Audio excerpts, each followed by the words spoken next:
Welcome, everyone. So nice to see so many of you here. This is a sold-out event, so congratulations for coming in. And my name is Layla Aman, and I am the proud city manager of this wonderful space, in this wonderful place, Manzanita. And this is the first workshop that we'll be holding for the update of our comprehensive plan. Does everybody here know what a comprehensive plan is? Show of hands. Don't be embarrassed. That's pretty good. That's really good. What's also good and amazing in a city of 600 people that we have 80 people here. Scott and I have been doing this for years, and this is like scratch. So be very proud of yourself. This is excellent attendance. You did good. Yeah. I just am so pleased to see so many of you here today. The work that you're going to do today actually really informs and will help sort of establish the foundation for growth in our city over the next 20 years. And tonight's focus, and I won't steal anyone's thunder here, is really about housing. And so that's going to be the majority of what you're talking about tonight. But over the next year and a half or so, we'll be having a number of these meetings to talk about other elements of our growth. So for those that don't know, a comprehensive plan is something that is, yes, it's required by the state, but it's just plain smart planning. It's a way for a city to kind of plan for its future of how it will grow. And that's everything from housing to economics, to the location of public facilities, to the preservation of sensitive environmental areas, to your transportation system. So it's all those elements that come together to create the space in which we live. Like, none of this happens by accident, and when it does, it's a huge mess. And there's places in the country that didn't do this kind of thing. And so one of the things that we are required to do by the state is we have 19 statewide planning goals that were set into place 50 years ago.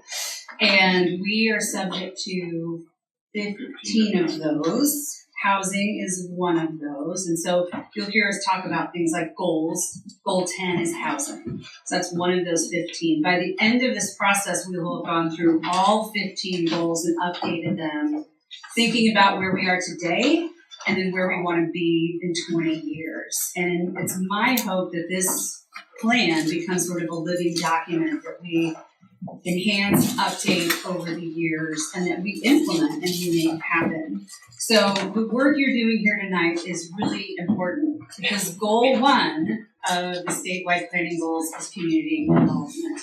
And so while I'm a trained planner, Scott's a trained planner, Marcy is a planner and architect, we have a lot of technical background, but when we do our jobs well, it's because we heard it from you. And we start with what we hear from you as the foundation of the goals that set forward the policy and the framework that really ultimately results in the laws that we apply in order to achieve sort of the built environment in which surrounds us. So it's a big deal. And so it's really important tonight that you're here. The information that you're going to be sharing with us will be incorporated into this plan. It will be the foundation of this plan.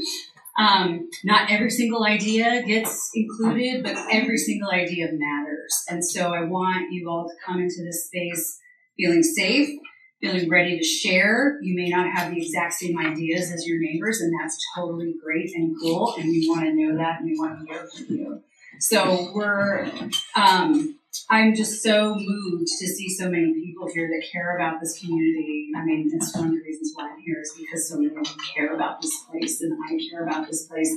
And we want to make it a livable, wonderful space. It already is, but we want to make sure that it's that way today and again into the future. So as part of that, the City of Manzanita, this has been a goal of the City Council. So we hired a consulting firm, which is led by Scott Freganesi, who's here to my left, from 3J Consulting, and then Marcy McAnally, who is a housing code expert, will be leading us through kind of the housing pieces. And so this is the team that we are working with from the consultant team side to get this plan actually written and put together and to make sure that we're meeting all the statewide requirements. If you were a member of the Public Advisory Steering Committee, could you just please raise your hand? John? Okay, so these folks are also a really critical piece of the community engagement portion of this. So if you think of I always think that policy comes from the ground up, right? The ground up is the community at large, which is all of us here today. So that sort of forms the foundation of everything. And then we have this community, this Public Advisory Steering Committee who they'll get a chance, they get to see and review kind of everything that we create as a result of this. So they're sort of your folks to go to that are kind of ground checking all of this stuff to make sure that the consultant team and the staff are interpreting what we heard and are sort of just another layer of that community involvement. So if you think of that triangle.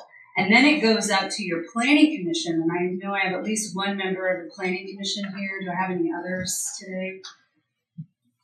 And so those folks, they're the ones that review the final products and ultimately make a recommendation to the city council, who is ultimately the decision maker on all of these things. So we can't get here unless we start from here. And the most important part of that triangle is really the community at large and this Public Advisory Steering Committee meeting and our planning commission before it gets to the decision makers. Because without that, we're developing this stuff in a vacuum. So that's why the public engagement portion of this comprehensive plan is a very substantial part of our budget, of our scope of work, because it is elemental to the success of this project. It's that we have your feedback, and that what we take to the policymakers at the end of the day, we can tie that back to what the community told us. And so I think, I just think you need to all understand kind of how that all feeds together and just how important your role here is today. So thank you for your time. And with that, I'm going to hand it over to Scott to kick us off for you. Right. Well, thank you, Layla, for that very excellent introduction.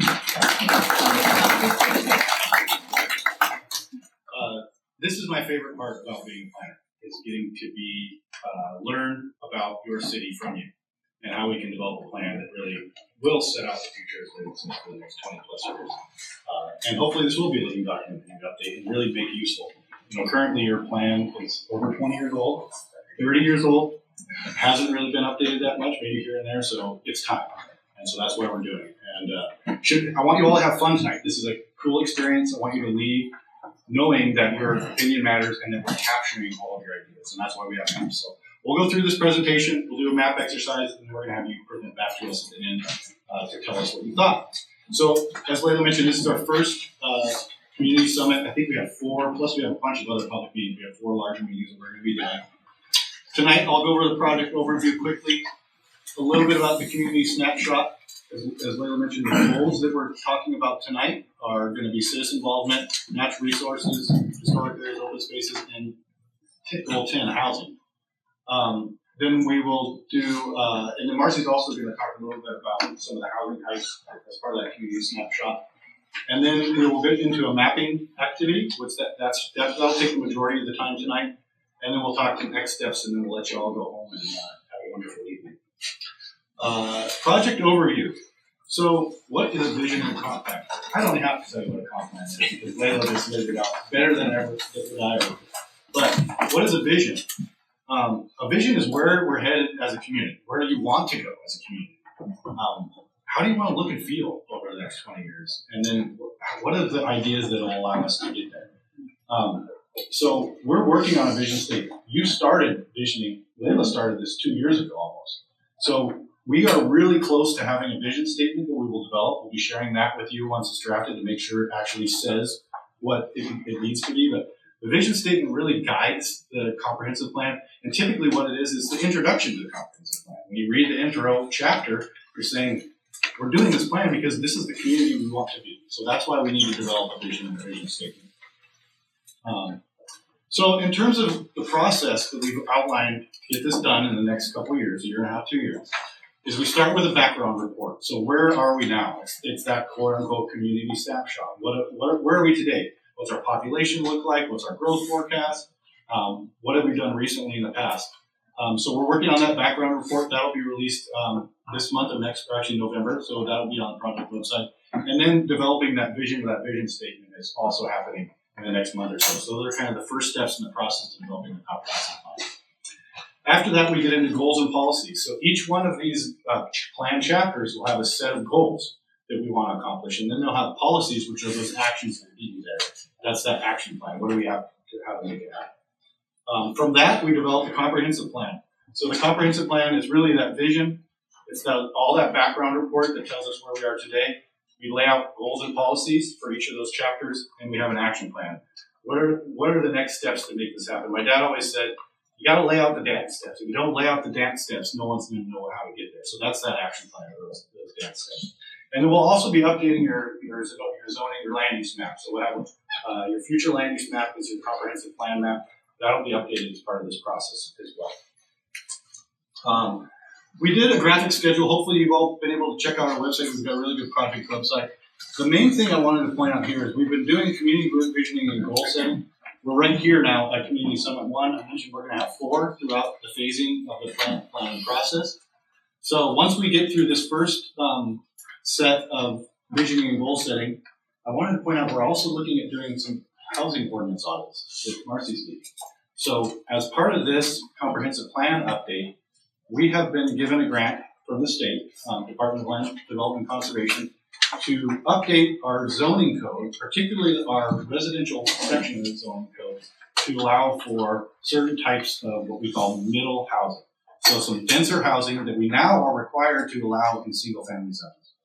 So that's a process that is not always done in coordination with the comprehensive plan, but it's actually a really good time to do it. The timing worked out perfect. The grant happened, and so we started with the housing focus as part of the comp plan discussion. We'll be into next spring, summer, and fall. We'll be developing a comprehensive plan. We'll be drafting and then adopting that new zoning ordinance before we do the comp plan. So you'll see some more legislative action from the zoning level happen before we get to the final comp plan, but that's only because we're doing these things in coordination. And then winter of 2026, we will have a comprehensive plan and zoning ordinance adoption. It's likely that the comp plan adoption may take longer. That's okay too.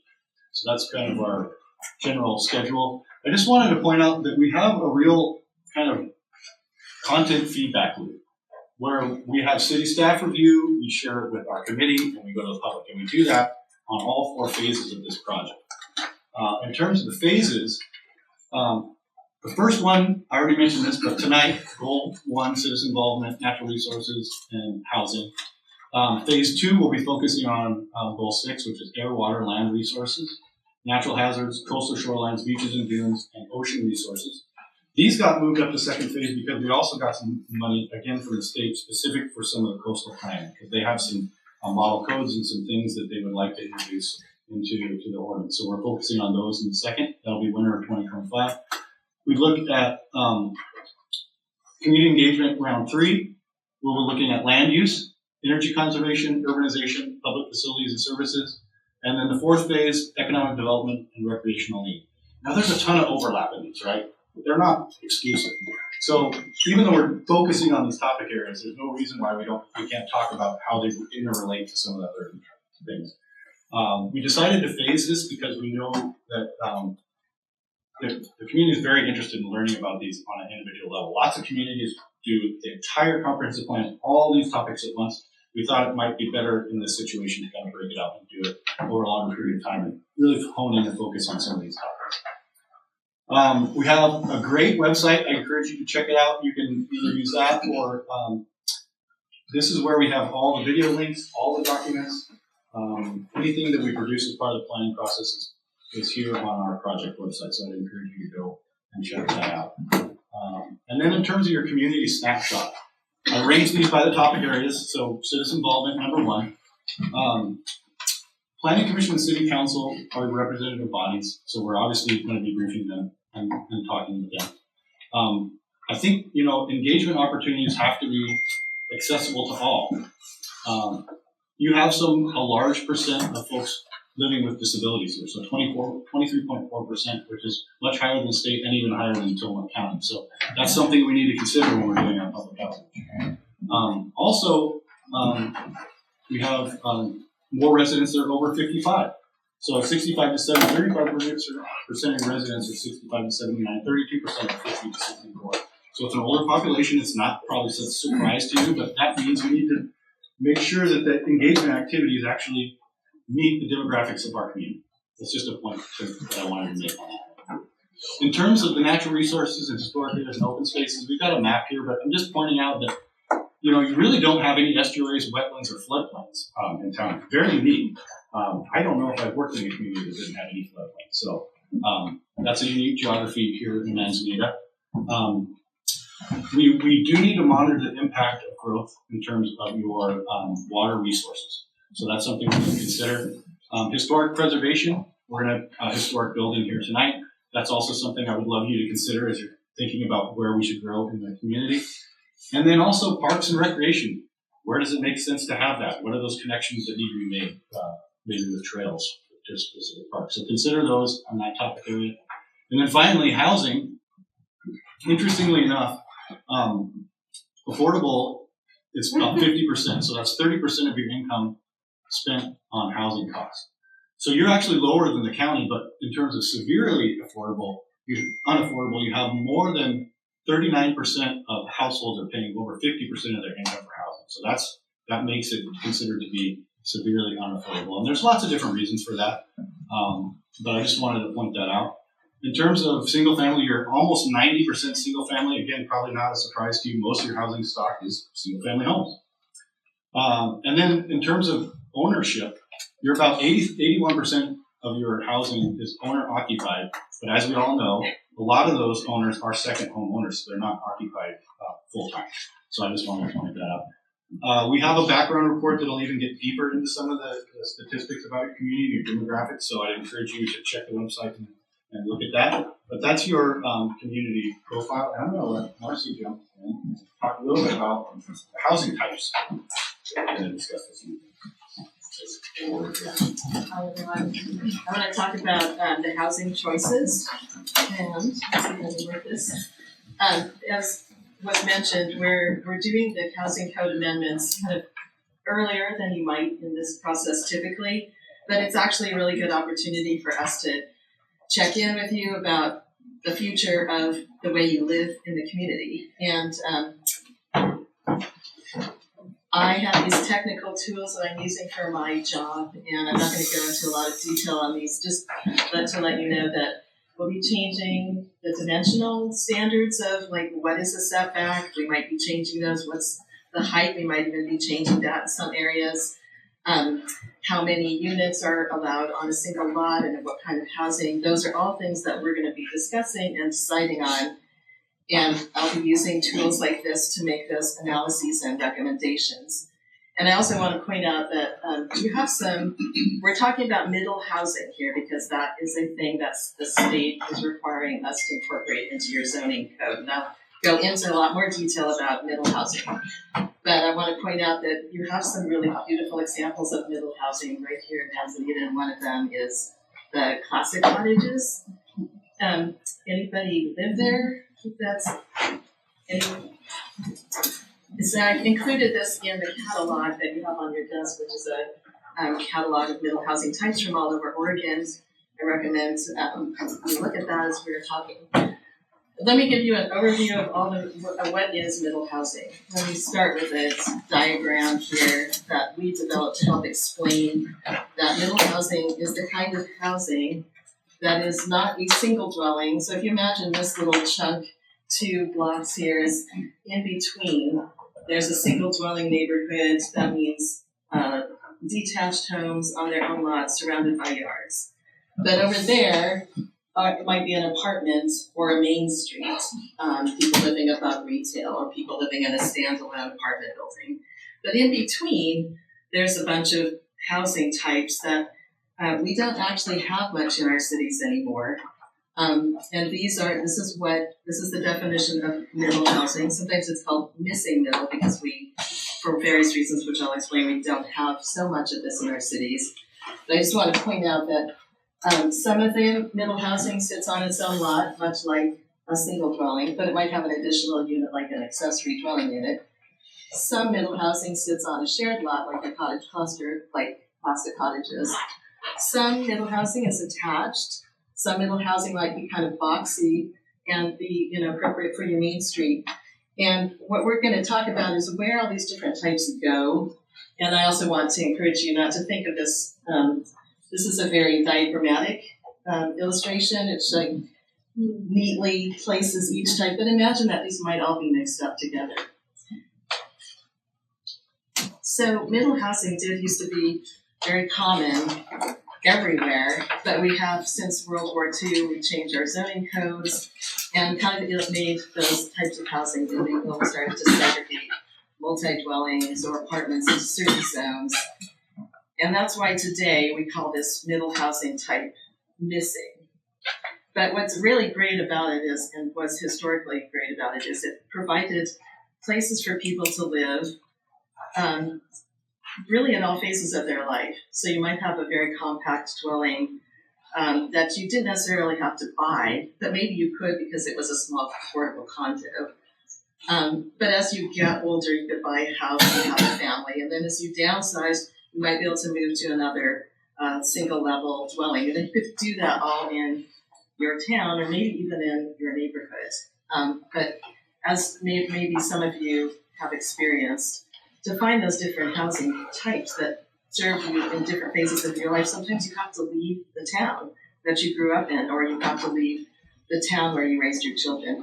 What we want to do with the middle housing is really go back to a time where we had many more choices in close proximity. Now, I want to also make the point that middle housing isn't always affordable. Cottage clusters are sometimes very expensive, but that's partly because we made them illegal, so we have a shortage. They're very popular, and so the middle housing rule will make those housing types a lot easier to build. We might have more of them. They might not be as expensive, but middle housing is tending to be more compact and small, which by definition can make units more affordable. You can have more than one dwelling on a lot. Land is expensive, so if you can do that, you also can make housing more affordable. So middle housing does help with affordability, and a lot of affordable housing providers rely on these kinds of zoning allowances that we're going to build in. You, as mentioned, we're required to incorporate some of these housing types into your zoning code, and they're the ones marked in orange. So row houses are required to be permitted in single dwelling zones. So are cottage clusters, so are accessory dwelling units, and so are plexes. But you see there are these other types that are shown there. And we've been presenting those in previous meetings because those would be things that you might want to go like above and beyond what's required by the state. Would you like to see these other housing types also mixed into your community? And what we have done then is identified the narrow lot house and the courtyard apartment, and then the kind of standalone multi-dwelling or small apartment building, which we sometimes refer to as with a woody walk-up because it's a relatively inexpensive frame structure, and with 3 stories, it's usually accessible for most people. And then we also have an upper level, so residential above retail, like you have above Yoke, for example. So we are going, your icons on your table, if you were just the facilitator of the table could just hold up that page. We have these types. These are the above and beyond. These are the ones that we have a choice about. And what we want to use part of the workshop tonight is to understand what you think those might be appropriate or not. And you can see there's a choose your own adventure. So what's the benefit of middle housing, and why is there this big move all across the country to go back to middle housing? and make it legal to do again, it makes your community more resilient. It means that people can actually live longer. You could have your kids and they could actually live in the community, work in the community. They could stay here, they don't have to move away. You have a range of income levels, a range of ages in a community. That alone, that kind of diversity makes your community much more resilient. There are people to work jobs, or people to, I'm kind of losing my train of thought here, sorry. Smaller household sizes are something that the basic home today does not serve well. Since World War II, when we had the so-called nuclear family, it was 2 parents and 2.5 children, most housing was built for that. And even though that household type is now quite rare, the majority of households are actually held by a single adult. We've continued to build housing bigger and bigger and bigger, as if the families are getting bigger, but they're not. So we have a lack of small housing to meet small household sizes or people just starting out. We also have a lack of multi-generational living arrangements, say where people might have elderly parents in one dwelling and a family living in the other, and they care for each other. New households forming can't find housing that's the right size. Aging households can't find a place to downsize to. Like in your town, you might find that there's no single level living situation where you could move out of the house that you raised your children in and move into that instead. That doesn't exist for you. So a lot of people are trying to age in place in their family home. It's not always appropriate. It also means that housing is not available for younger people coming up and buying a first-time house. So everyone's kind of stuck in this situation, and that's largely because we don't have a lot of housing choice. And then, of course, there's a lot of people who've been left out of the house buying market altogether. There's a long history of people who are redlined out of neighborhoods or didn't have access to mortgages in the same way. And so we all know that housing is one of the main ways that people build wealth is through their house, through their property. So the middle of housing is also about making sure that more people have access to that opportunity to build wealth. We did some in my firm at Earthsworks. We did these little demographic studies to try to explain different kinds of households. I won't spend a lot of time, I'll just pick out 1 or 2 of these, but I like this profile because it's a single mom with a child, and she says, I wanted to be close to a good public school for my kids. It's important to me that we live somewhere with a sense of community where people watch out for each other. So in a middle housing neighborhood, she could actually live in the single dwelling zone, possibly if there was an opportunity to live in a plex or a cottage. Her children could go to schools. She wouldn't be relegated to a multi-dwelling apartment just because she's a single mom. And this is a nice one. A large, tight-knit, multi-generational family. Having a bigger house, it wasn't just nice to have, it was a need to have. So we're not just talking about compact housing, smaller housing, but we're talking about maybe multiple dwellings on a single lot that could be used by a multi-generational family. So in the course of the next 6 slides, I think it is, I'm going to just talk about the ones that you're required to have and give you a little bit more detail about those. And then we'll let you go, then there's a little bit more presentation. And then we'll let you talk about the things that you might want to have. So the townhouse or the row house is attached on both sides. Typically, it's on a lot that's usually a half size of your typical 5,000 square foot lot. And but they can be smaller, and they can be quite dense. But you can also limit the number that you have in a row. So these are all kind of things to think about when we get into where things are located.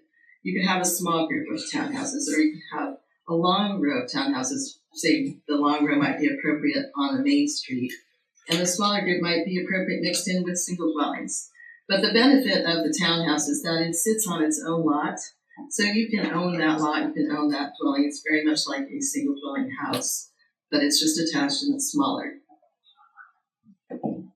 And we have examples in the guidebook of these, of different examples. You can see how many, how different they are from each other. We talked in an earlier meeting about allowing, say, detached townhouses or narrow lots, and so that's an option that we're going to move forward with, and you have an icon for that at your table. So cottages and cottage clusters, these can also be quite dense, but as you probably observed, say, from classic cottages, they're very low profile. It's kind of like having an apartment, but with a garden around it. I mean, it's like there's really a lot of advantages to cottages. They can be a single level. They can be ideal for aging in place. They can be on lots as small as what's basically half of a single dwelling lot, say 2,500 square feet, or they can be spread across multiple acres. The name of them in our House Bill 2001, or the state legislation, is cottage cluster, meaning that there's a requirement that they be clustered around a common green. That will meet that requirement in our code rewrite, but we also want to allow maybe some variations on that style. And one of those variations would be where they're attached. And so that's one of the icons on your table, the courtyard housing. These can be owned as condominiums. Usually they're on a single lot, and they usually are managed through a homeowners association, and people own them as condominiums. But one thing that people expressed interest in earlier conversations is making it possible to subdivide a cottage cluster into separate lots, so you could actually own a cottage on this lot. So we'll be looking at that. That's a subdivision issue or a land division issue. And then there's some examples of cottage clusters in the guidebook as well. You might recognize that because that's classic cottages.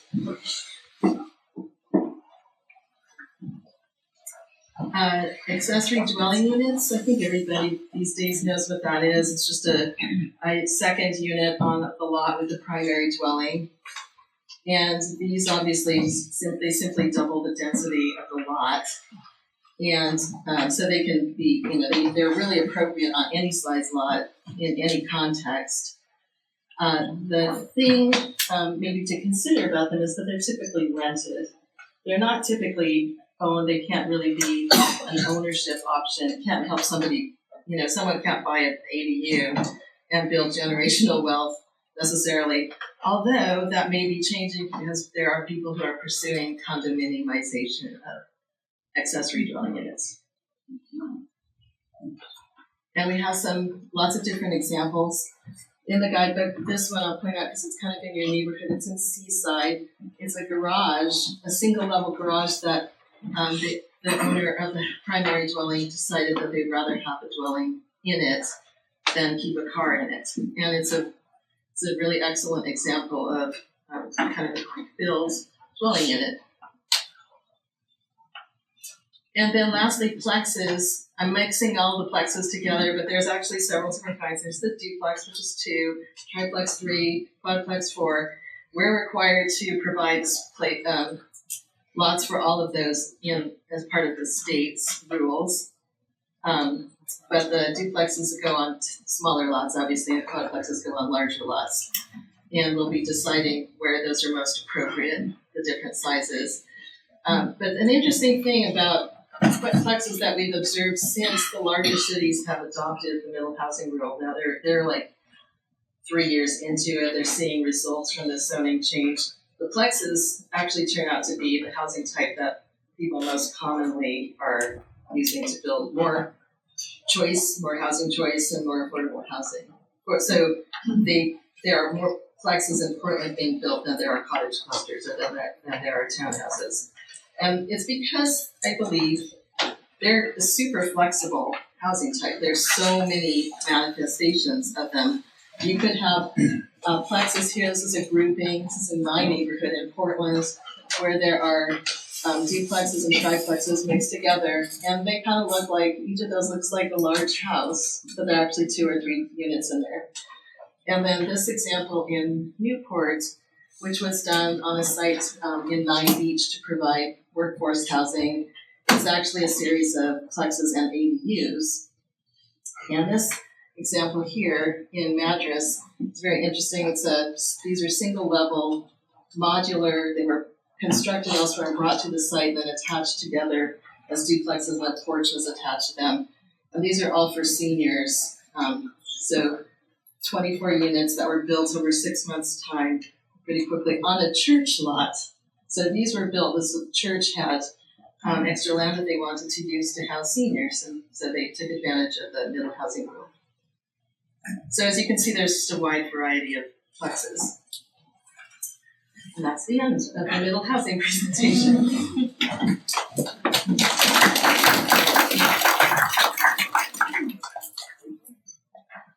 If there are any questions about the middle housing, just technical questions, I'll be happy to answer this. Okay. Yeah. So she'll come around and answer the questions after the presentation, if that's okay. I want to get to the presentation because I want to get to the mapping exercise, which would be interesting. If you do have detailed questions about it, we're more than happy to answer them. So tonight, what do we want you to do? You're all sitting around tables with a group of your neighbors. Surprise, surprise. We have some sticker icons that we've mentioned already. So what we want you to do is identify, you also have pins on your table. So the red pin is actually anything you want to have for preserving. Anything you want to say, stay the same, this is historic, maybe this is culturally important, maybe it's a natural area that needs to preserve. So you have a red pin for that. I'll get to that. You also have a green pin for identifying green spaces. So you're going to work together as a group to do this. What we want you to consider is where these types should go. Where are these different missing middle housing types should go, and that's what we give you here. Are they appropriate there? Where they are appropriate, where they may not be. Where the parks and open space that serve these new housing types should be. And then obviously what areas should be preserved. Now we have this base map, we call it a base map or a workshop map. Every table has it. This is the number one way that we gather your input tonight. Please don't be shy about writing your ideas and thoughts on them. We also have places where you can take notes and capture all those ideas. So anything that we need to capture, please write on the maps or on the notes. So we have 4 types and then one that you can choose. Again, the narrow lot, we have mixed use, courtyard apartments, and woody walk-ups, which is a standalone apartment that was mentioned. So those are your types. If for some reason your table or your group has an idea that maybe we didn't give you a sticker for, we have a blank one that you're able to come up with whatever you'd like. So start putting those stickers on your maps. Then we will record all those big ideas next to the legend. I already mentioned that as well. I mentioned this as well too, but identify trails or natural areas, green corridors, historic buildings or districts with the green and the red pin. There's a black pin in there too. If you have another category you'd like to add, feel free to do that as well. And then what we want to do is you will elect 1 or 2 people from your table. If you'd like to present at the end, we'll have you come up here and hold your map up and explain what you did and why you did it. So, and that's a really good time because we get a lot of good information based on that presentation. And then in terms of, I'm going to go over next steps and then I will ask about facilitation. We are drafting the housing ordinance based on the feedback you have tonight. I think that's important.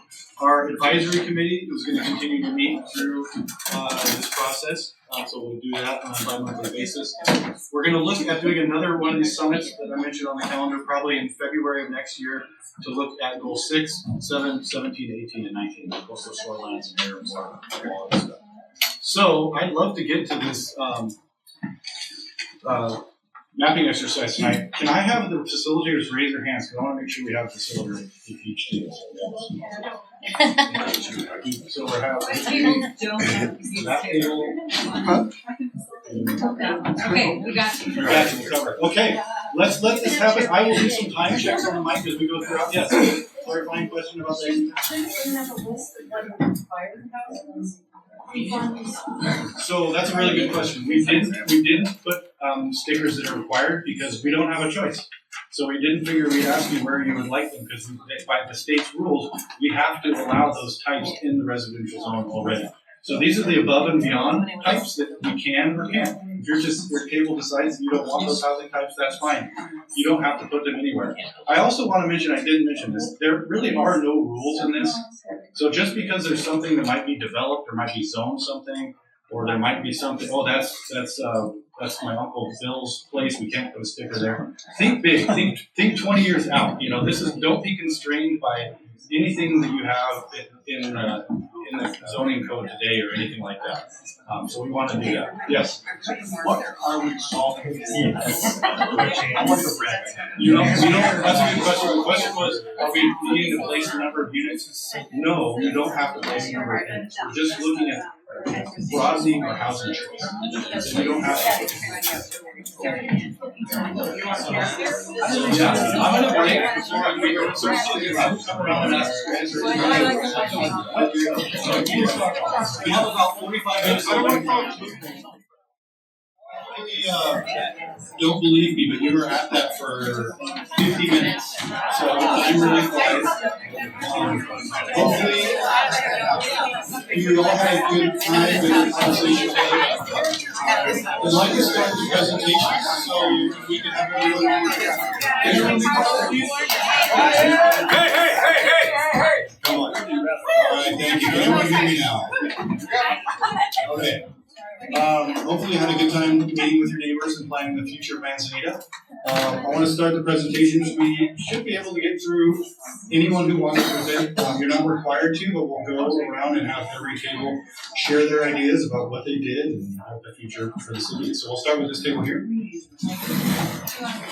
Yeah, please come up front. I don't know. You're holding it sideways.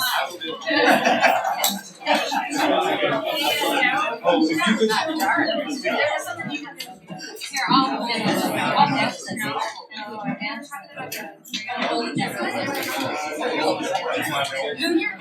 We're gonna let Jan start with the area that we focused on first. But we want it this way, because that's the way our stickers. Okay, sure. Cool. So one of the places we focused on, where is this? Oh, here. Okay, got it. Sorry, it's sideways now. Okay, so we focused on the idea of developing like an area with workforce or affordable housing right here, which I guess is off of like Kearney City, kind of near like Clipper Court in this like forested area, and also putting like an assisted living area there that we think there'll be a need for. I like the idea of, with these workforce and affordable housings to have like similar to the Bayside Commons in New Haven that's getting developed, like an upper limit that's like reasonable enough to allow people to better their lives without worrying about staying eligible, so they don't have to be trapped in it forever. Anyone who knows OHP, there's issues with that sort of. It's like, okay, when you need these services, like how do you actually get beyond that point ever? So we focused on putting that kind of thing there, and then also having some trails developed to be able to like help people get to town. I know when I first lived here, I walked like 30 minutes each way, even when it was pouring rain and freezing out. And like some people are going to need to be able to do that. I didn't have a car for the first 5 years I lived here, so to help make it so that there's more workforce housing available for the businesses that are definitely stressed and like struggling to stay open. So that's there. So then we went down the hill following our new trail to the old driving range, and we thought that old driving range would be a really good place for some mixed use, some townhouses, some townhomes, and some cottage clusters. Because you're going to have all these people living up here, and they're going to want some kind of mixed use kind of building. So we thought that would be really good there. The point that was made was all of these folks don't want to drive all the way to Lanita for a coffee. Yeah. So if we have mixed in between, right, Joe? Right. What we didn't put here were any 3-story buildings, and there was some discussion about that. That was probably the only place we disagreed. But we didn't want 3-story buildings where there are sight lines coming off the already dead and the Kearney City Road and Classic Street. The other place we looked at is over here to the south of the transfer station, because that's big open land, and I don't know what the developer has planned there, but maybe the developer would like to put in some townhomes and some cottage clusters, because we think that would be a real good area for it. Then we put some more mixed-use buildings, and also, Can you we, turn it so this is Lanita? yeah, okay, fine. Oh, yeah. There you go. So here's Lanita. Yeah, there's Lanita. And we thought, well, there's an empty lot there. No one's decided what they're gonna build. How about some assisted living right there? Because then they can block the services. And then we ignored this part of town because we never got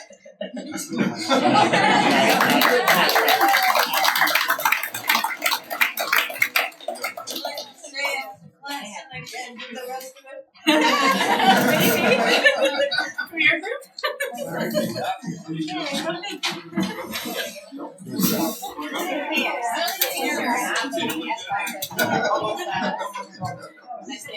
Yes, well, then stand up.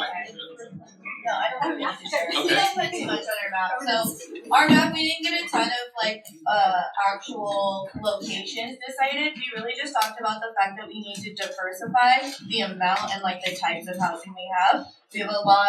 We don't have a ton of plexes. I happen to be someone who lives in one of the very few here, and it is a very great way to live. I would love to see more of them, so more people like me can also afford to live here and be a part of this community.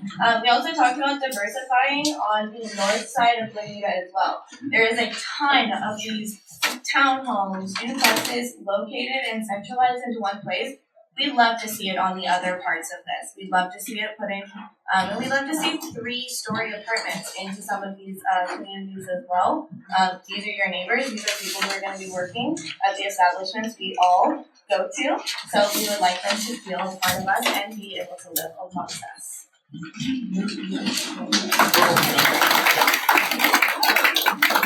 Maintaining tree ordinances is very important. Yes. I just want to add a quick plug about wildlife corridors because I don't want us to forget that we have many square miles of state park down on the peninsula, and if we're not thinking about how those animals are actually connecting to the highlands of Neoconi Mountain and beyond, then we're essentially going to trap a lot of that wildlife on that island of habitat that isn't actually big enough for the range. So when we think about these developments, I think we have to also look at what spaces are conducive to moving those bears, those bobcats, those other things. On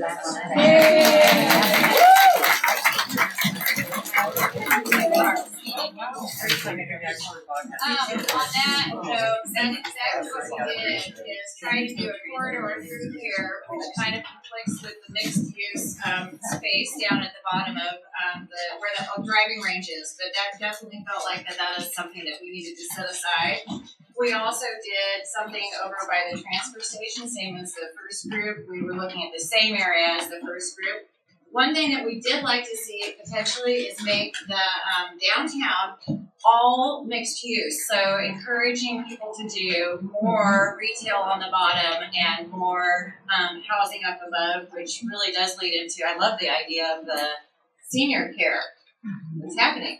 The other thing that we thought would be really important is where the old city hall is, or the police station is now, to develop into maybe one of the courtyards or the some sort of complex. So yeah, that was our thought. Oh, does anybody know, is this Elk Meadows over here? Yes. Is that Yeah. okay? Okay. Good. All right. Keep it. That was our group.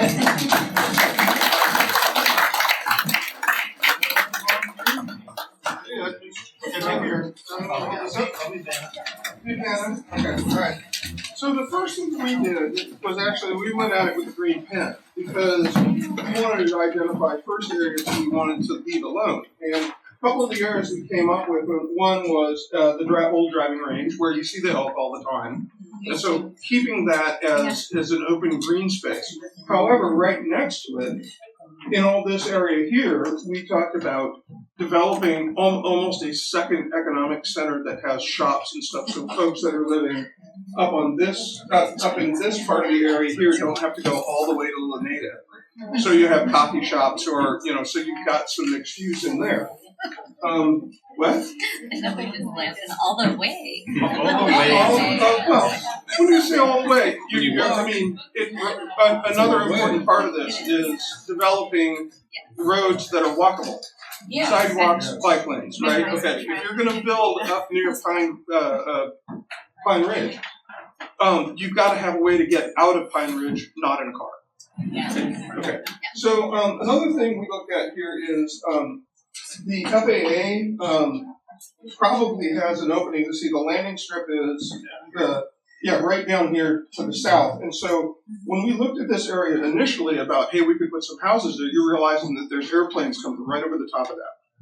So that's part of the FAA. So that would make a better green space, right? And if develop that in, and almost an extension of the state park, which is right off the edge there. But that could also be your wildlife corridor that you're talking about. But you can still make this all usable with having this spread around. And then we really densified up near the store in the new city hall. So we also looked a little bit at maybe putting some row houses right along the highway there, because that's part of that more densification. But we kind of put it all over the place. We did, like the other table, kind of left this area down here of the more established parts of Manzanita alone, because those lots and those houses are so expensive that if we tried to build affordable or mid-range housing in there, I'm afraid that, or we're afraid, that the house prices would just shoot straight up as soon as they were developed and become unaffordable. Small, but unaffordable because they're sort of in that area. So we were talking more about developing in areas where you could build community and with different kinds of housing. So that's what we did. Did I miss anything? Yep, we can't mess with the farmer's market. That is inviolate. And we wanted to keep the area where the city, the playground is. We want to actually look at potentially carving that out so that it could maybe even be expanded. Thank you.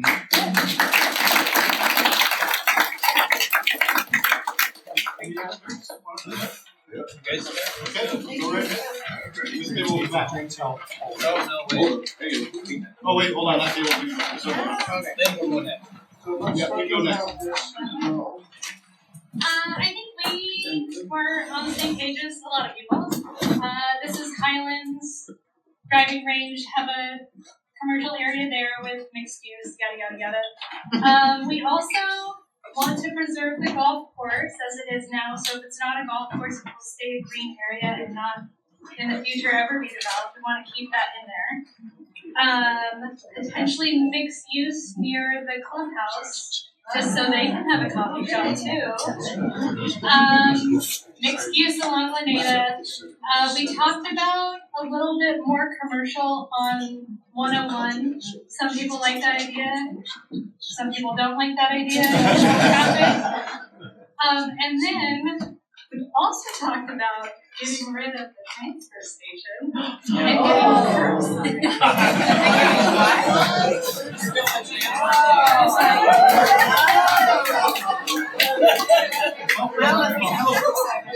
That's all I question marks around that. Avoid this. What we also try to do is, if we're going to allow a high density in one area, we want it to be allowed in all areas. So we think that narrow housing should go everywhere. Right. And that also talked about with the 3 stories. I don't think we should put 3-story buildings over here, but not allow them over here. So not my backyard, actually. So just don't allow the 3 stories. Yeah. Oh. You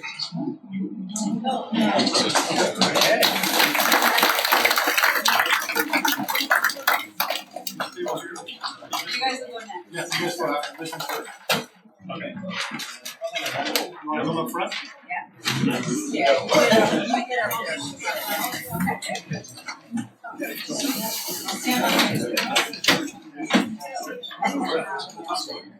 So all the same things, basically, but we did talk about utilizing the farmers market space at like a secondary playground, sort of codify that as a space that's active all year round, take advantage of the gathering space, and thinking about adding townhomes around that area as well on the opposite side, because I think there's an inclination to put everything along the highway, but it's also like giving people access to beautiful spaces, access to the existing retail and commercial, and also walkability to all of those spaces sort of makes it so we're not just pushing everything towards like this big band of a road. And then as people turn into town, having more like think coast cabins, but for people that live here. So like beautiful either courtyard spaces or townhomes. So you have this transition in between some of the different neighborhoods, so you can allow there to be different access. And then I think everybody's talked about getting access to places, like separating out corridors so that there's like bikeable paths and walkable paths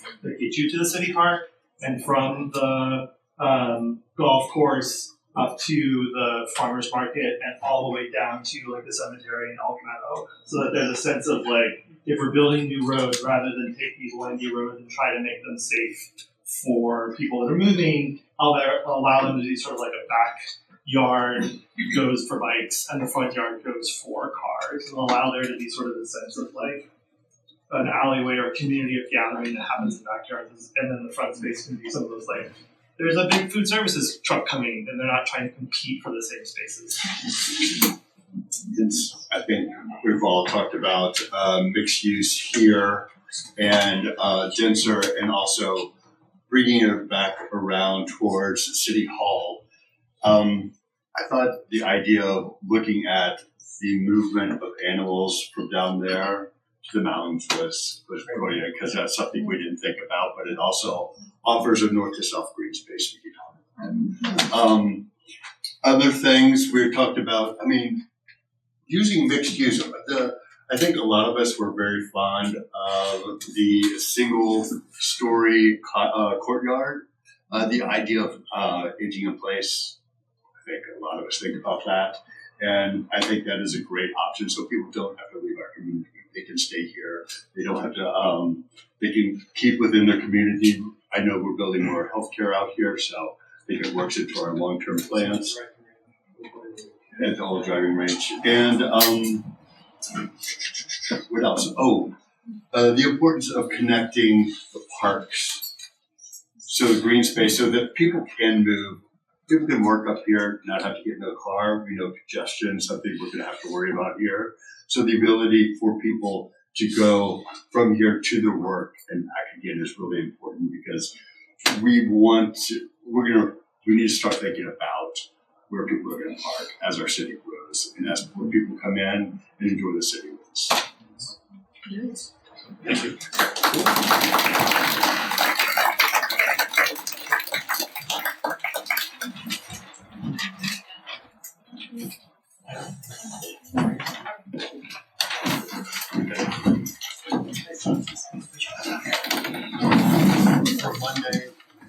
Well, so we started with the question of, do we actually want those for where, putting them on the map, like, do we actually want those on our map? And the answer is yes, we do. But I think that there's some caveats that we're placing on where they would go. But we began with where we wanted to save instead of developing. And I think it became a strong line of that through all of our discussions, was that we really like to see the trees in our city and don't love to see the idea of all the trees getting taken away. So we spent a lot of time finding every single park. We're like, where is this? This one's not, this one is. So we found a lot of little green spots that we were thinking would be nice to preserve throughout, and then including the as well the city park and the big green space that is the golf course, and then potentially thinking about how would we connect these.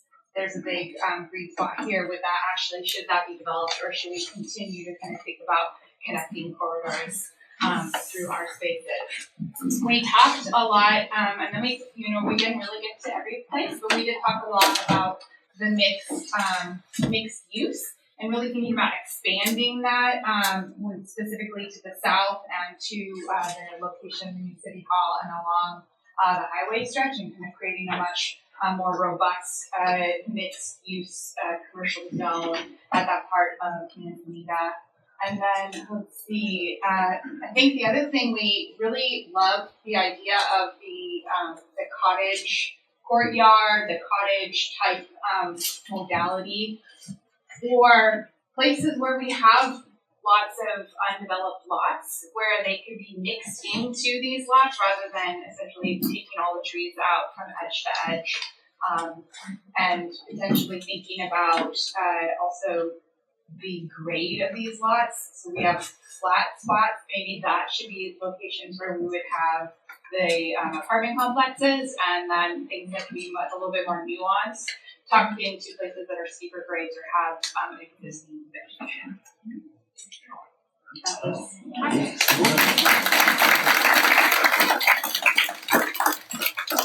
Any other groups want to present? I think we have a couple other tables. I think everything that was covered, with the exception of specific with a big improvement on Neapolitan City Road. So there is a pedestrian path and walking path. Because like most of you, we had a commercial or mixed use area around the old driving range. We also kind of followed everybody else's range base. But we felt like there needs to be an access to 101 into that area. There needs to be a second access, so it's not already there. And I think it's just the same, the comprehensive trail system and green spaces and animal habitat, but also a way to connect the existing neighborhoods to the new spaces that we're going to be bringing in, because it's very similar. Just kind of taking that area by the golf course and the proposed golf, not the kind of creating a second commercial. Right. Okay. Yes.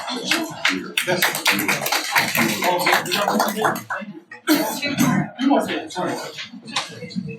So I think we did more like this in the basket. We worked more on what we needed to do. As far as the multi-housing,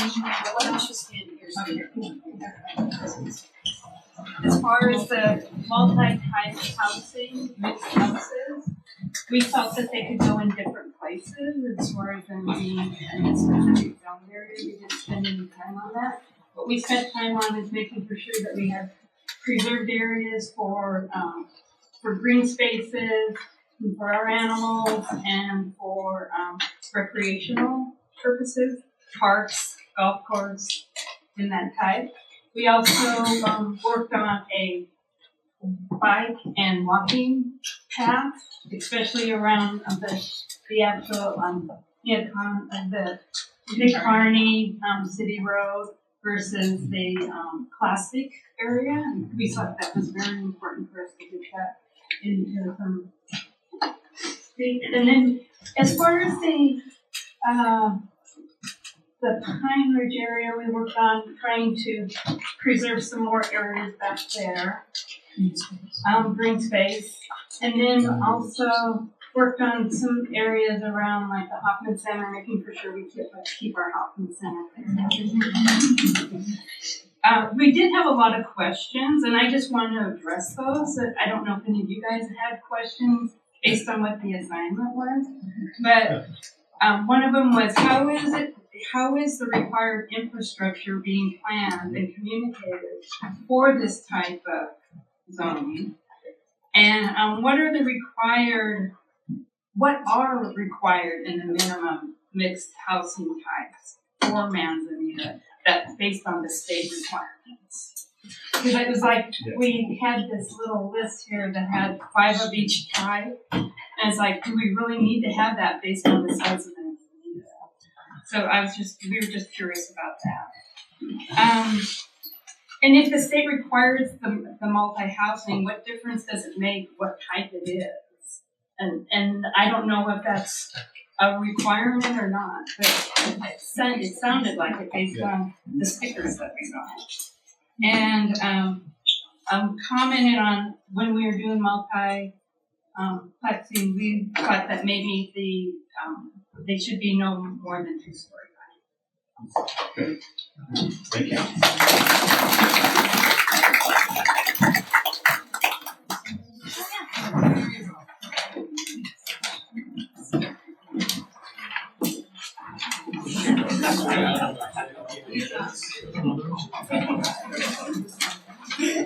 All right. So, where do we want to start? A similar theme. The old driving range area. We noted mixed use, maybe commercial, open space, combination of. As the middle housing that is expected to come in is over here, we're thinking about how that would transition into single family housing. So we have some middle housing types sprinkled in there.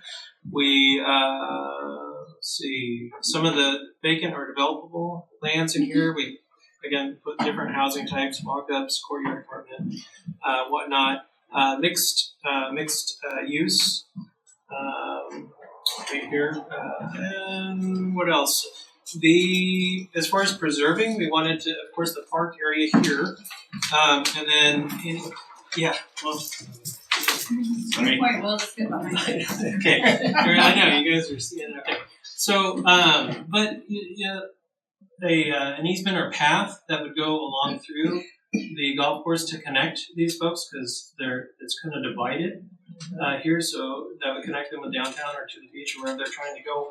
And then you'll see some open space preserved up here, and we didn't bother going through everything, but one of the thoughts was that any yet to be vacated city streets due to topography, pre-existing development or other be converted or designated open space parklets or linear parks. So like urban trail system based on these to be vacated parks or streets. Right? Let's see. We noted about bringing commercial mixed use to the Highlands down there. Another thought was middle housing, large scale should only be permitted within a quarter mile of commercial or other mixed use. Right, so folks who are walking there don't have to walk beyond a quarter mile to get to where they're going. Let's see, what else do you got? Yeah, I think we generally like the mixed use. We like the commercial on the bottom and residential up top, and we had kind of some aversion to the narrow lots, at least with the current housing stock. It didn't seem to fit. And then maybe this is probably debatable. But just expanded parking desired, location kind of unknown. I think we said maybe here, if some of this is going to definitely develop housing stock, but also develop the city economically, that's going to attract more tourism, and then it just, where are they going to park their cars? And I would add to that, someone in our group also mentioned a new access on 101. So, not the opinion of ODOT, those who know. And then I have just two more bullets there. Mixed use only on Lanita, so no single family housing. And then the comp plan to provide clear policy direction on whether short-term rentals should be permitted in commercial mixed use sites. So is it going to be housing or is it going to be? Yeah.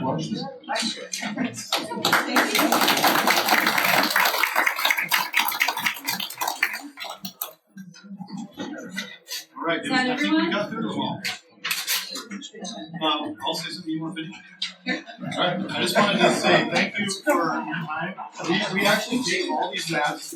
We're going to record all of the notes. We took notes here in the presentation.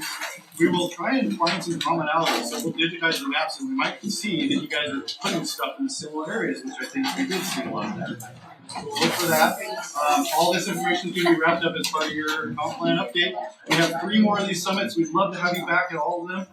So let your friends know about the project website. Please get everyone involved. You're doing a really good job at that. Let's keep going. And Layla, would you like to send us off for the evening? Yeah, just a few more things. We have a survey that's currently up on the website, so if you haven't taken it and something like comes up for you, please take it. It's more generalized, like generally how you feel about what you want to see happen. We'd love to see some more responses to that. We had some cool little stickers made, go 500 tables, so please take one. As our thank you for coming.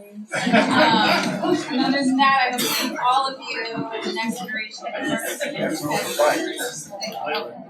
If we're talking to people and they have questions about how they can add to the conversation, or should we be telling them to do the survey, come to the next session? Yeah, go to the survey, go to the website. You can sign up to be on our list on the website. Sign up to be on the list, serve on the website. We also have an email that goes to Cody. Cody, say hi. He's here in person. He's our city's intern. He's been helping a lot, helping me survive this project. So he will help route that question if you need to get a technical answer back to us. Yeah, go to the website, do the survey, take a sticker. Have an awesome night. Thank you so much.